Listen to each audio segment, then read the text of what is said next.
we saw an equation in the opener today that it was written in this form where we had y equals something. And from that equation, we were able to see what the slope and the y-intercept were going to be.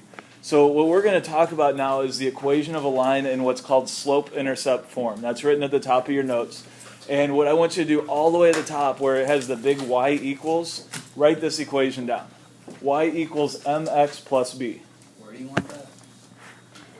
If you remember from the opener, the number that was in front of the x in the equation that we used, that ended up being our slope.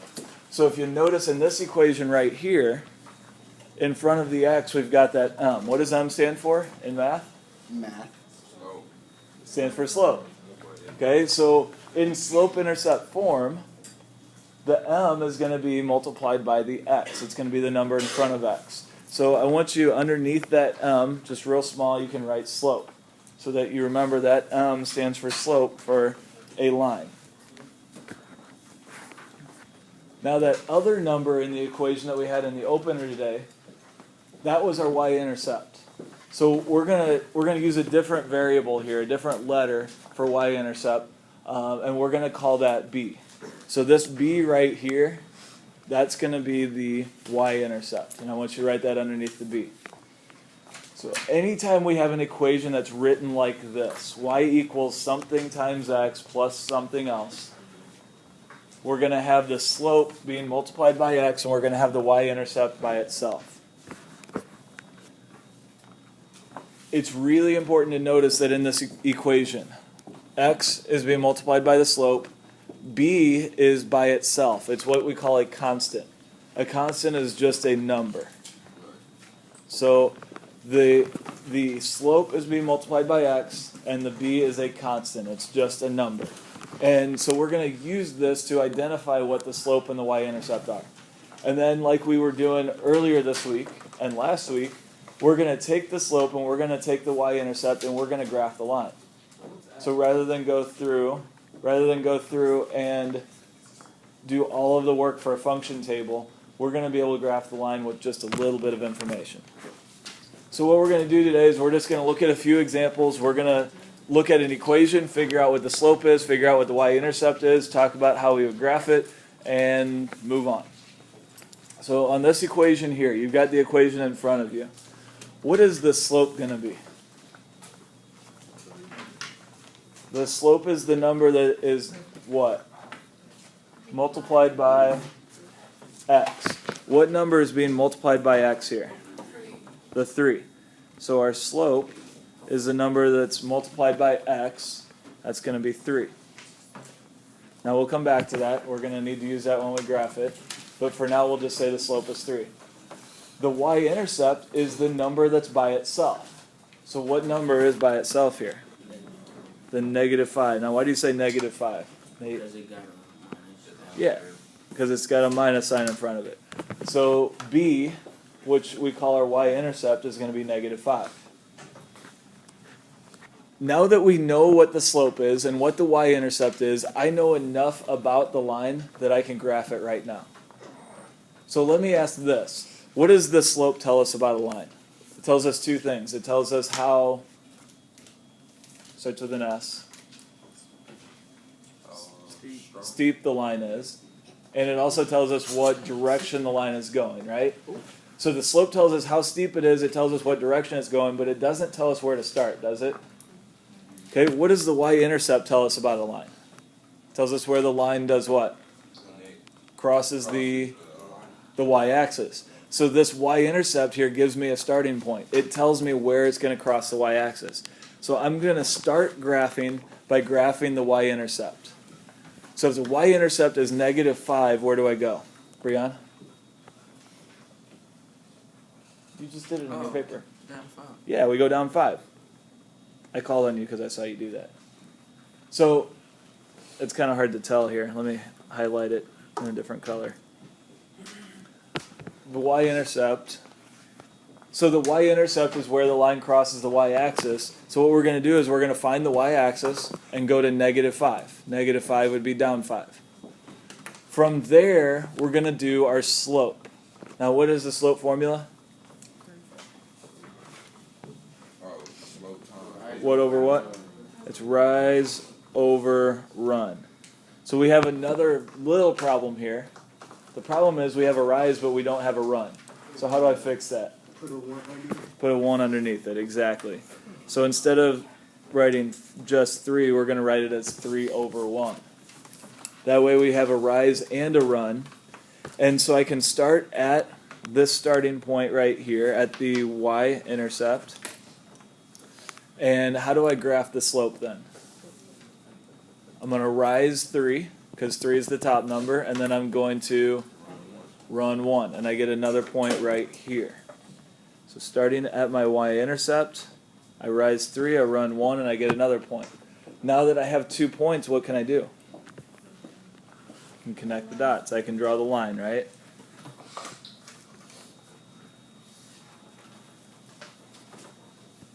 Just like always, make sure your line goes through your points. Make sure you make it nice and straight, and make sure you put arrows at the end to show that it goes on forever. Go ahead and figure out what the slope and the Y-intercept are going to be. I'll give you a second to do that if you haven't already.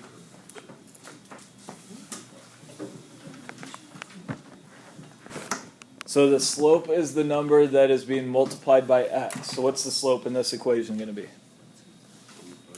Yeah, it's the number multiplied by x, so it's that number in front of x, which is 2/3. And then the Y-intercept is the number that's by itself. Do I need to put a plus 3 here, or can I just put 3? I could just put 3. We don't need the plus in front of it if it's positive. All right, so the slope is 2/3, the Y-intercept is 3. So where do I start when I graph? Should I start with the slope or start with the Y-intercept? I'm going to start with the Y-intercept. So where is 3 on the Y-axis? Which way? We're going to go up 3. So starting at the origin, we're going to go up 3. And this is going to be the Y-intercept. We always start with the Y-intercept because it tells us where to start. It's our starting point. It tells us where the line crosses the Y-axis. Now starting there, what do we do? Okay, so remember, slope is rise over run. So as Devante said, we're going to go up 2. That's our rise, and then we're gonna run 3. So we're gonna go up 2. We're gonna go right 3, and we get our other point. And now that we have those 2 points, what can we do? Draw your line.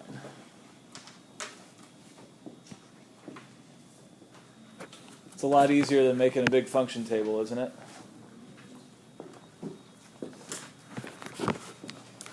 All right, next example.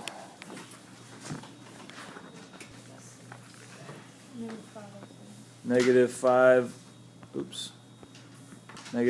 over 7. And what's the Y-intercept? 7. All right, so then we're going to start with the Y-intercept. So where do I go for this 7? So at the origin, we're going to go up 7. We get a point right there. And then our slope tells us to go which way? What's our rise going to be? Yeah, our rise is going to be -5, so we're going to go down 5, and then our run is 7. So we go down 5, and then right 7. And we get our second point right here. And now that we have 2 points, what can we do? Draw your line.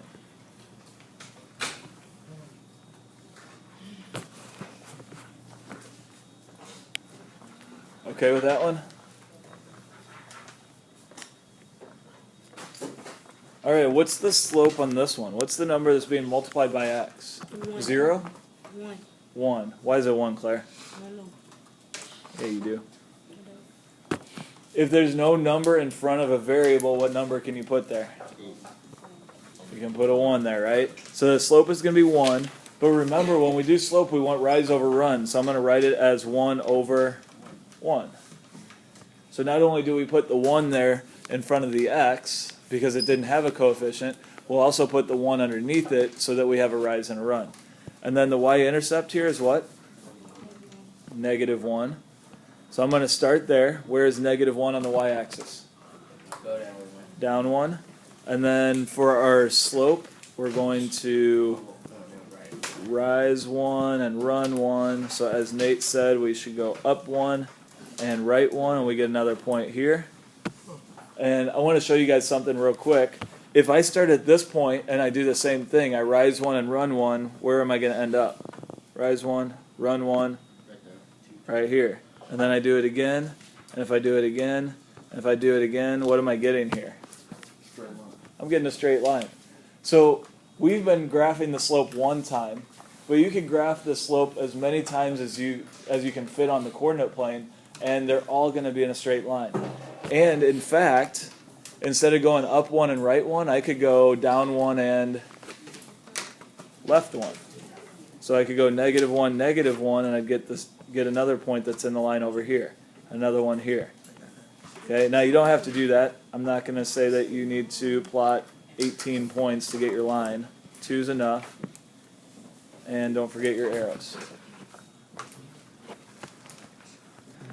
This one's a little bit different because we have a number in front of x. So that means that this 4/3 here, is that going to be the slope or the y-intercept? That's going to be the slope. So we're going to have 4/3 for a slope. That's easy. But what's our y-intercept going to be? Why 0? Because there is no. Yeah, there is no y-intercept here. I could think about it as just putting a +0 there if you want. If you attach a +0 to the end, it doesn't change anything. It just changes the way it looks. So our y-intercept is going to be 0. So if the y-intercept is 0, where is it going to cross the y-axis? Right. At the origin, yes. That's what Lucas was trying to say, I think. Alright, so we've got the y-intercept. Now we graph the slope just like we were doing. Our rise is going to be 4. Our run is going to be 3. So which way do we go? Up 4. Up 4, right 3. And we get our second point right here. And then draw your line.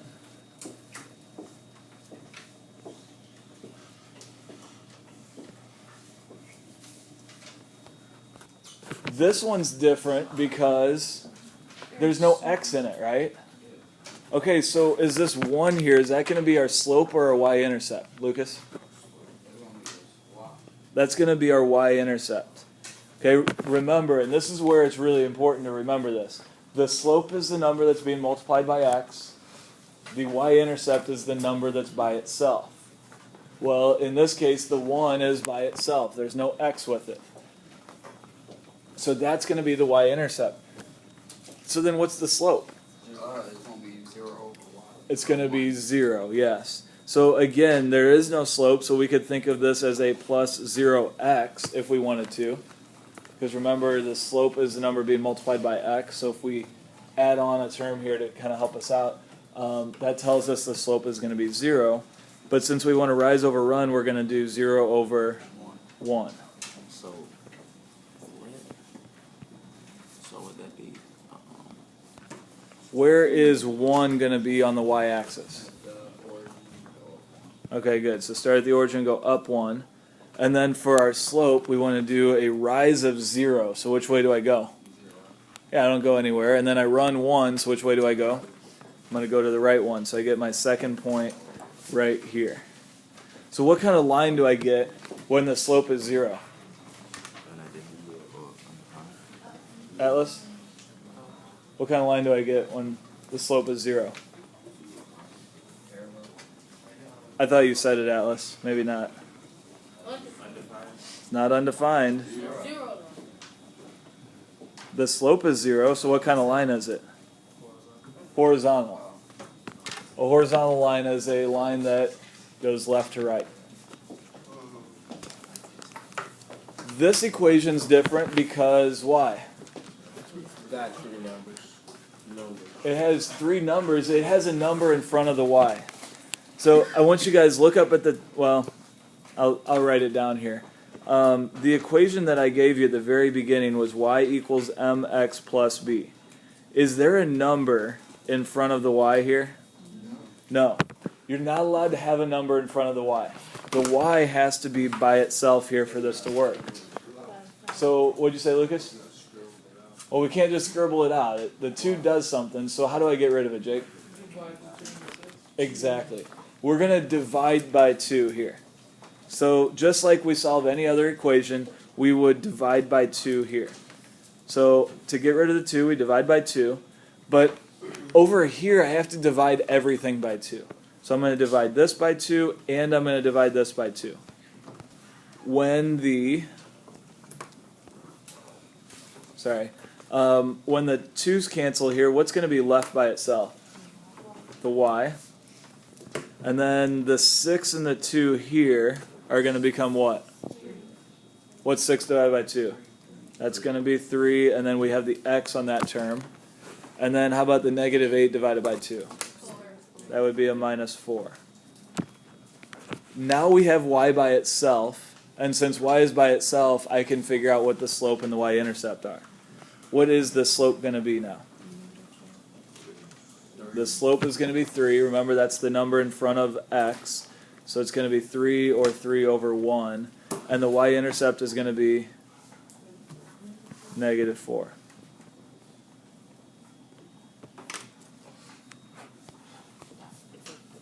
Plot the, what do I plot first? The slope or the y-intercept? Okay, so plot the y-intercept. Negative 4 is going to be here. 4 down on the y-axis. And then I'm going to do the slope. The slope, again, is rise over run. So I'm going to go up 3 and right 1. And I get another point right here. And then graph your line. Does this equation or this line look familiar? It's the same as example 1, isn't it? What's the problem with this one? Yeah, the y's not by itself, so we have to get rid of that plus 7. Remember, we need to get the y by itself, so what are we going to do, Claire? We're going to subtract 7. Now, when I subtract 7, I don't have to subtract 7 here and here. I just have to subtract 7 once. So I'm going to subtract 7 from the 4 since they're like terms. Why are they like terms? Yeah, exactly. They're whole numbers. They don't have x's, so they're going to be like terms. So the 7's are going to cancel. So we have the y by itself. Don't forget the y equals. What's going to happen with the 2/3 x? Does that change? No. We're not going to change that at all. So we have 2/3 x still. And then what's 4 minus 7? Negative 3. Now that we've done that, we know what the slope is. What's the slope going to be? 2/3. And what's the y-intercept?